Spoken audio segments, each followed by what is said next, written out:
అయోధ్యలో భారీ road show నిర్వహించారు ప్రధాని మోదీ. బాలరాముడికి ప్రత్యేక పూజలు చేశారు. శ్రీరాముడి ఆశీర్వాదంతో బీజేపీ మరోసారి అధికారంలోకి వస్తుందన్నారు. అయోధ్యలో బాలరాముని దర్శించుకున్నారు ప్రధాని మోదీ. ఎన్నికల ప్రచారంలో భాగంగా ఉత్తరప్రదేశ్లో సుడిగాలి ప్రచారం చేశారు. బాలరాముడికి సాష్టాంగ నమస్కారం చేశారు. భగవాన్ రాముడికి హారతిచ్చారు. తరువాత అయోధ్యలో 2 కిలోమీటర్ల మేర రోడ్ షోకు హాజరయ్యారు. సుగ్రీవ కిల్లా నుంచి లతా మంగేష్కర్ చౌక్ వరకు రోడ్ షో కొనసాగింది. ఈ కార్యక్రమానికి బీజేపీ కార్యకర్తలు భారీగా హాజరయ్యారు. అయోధ్యలో రోడ్డుకు ఇరువైపులా భారీగా జనం మోదీకి ఘనస్వాగతం పలికారు. మోదీ రోడ్ షో సందర్భంగా అయోధ్య నగరాన్ని సర్వాంగ సుందరంగా అలంకరించారు.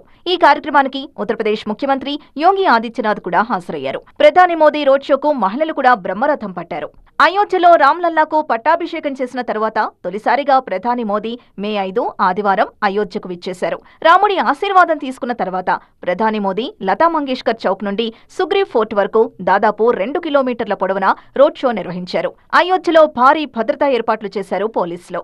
శ్రీరాముడిలాగే అయోధ్య ప్రజలు విశాల హృదయం కలిగిన వాళ్లని అన్నారు మోదీ. రోడ్ షోకు ప్రజల నుంచి బ్రహ్మాండమైన స్పందన లభించిందన్నారు. ఈ నెల 14వ తేదీన మోదీ ప్రాతినిధ్యం వహిస్తున్న వారణాసిలో పోలింగ్ జరుగుతుంది. పోలింగ్ ముందు బాలరాముడి ఆశీర్వాదం తీసుకున్నారు మోదీ. లోక్సభ ఎన్నికల 3వ దశ పోలింగ్ మే 7న జరగనుంది.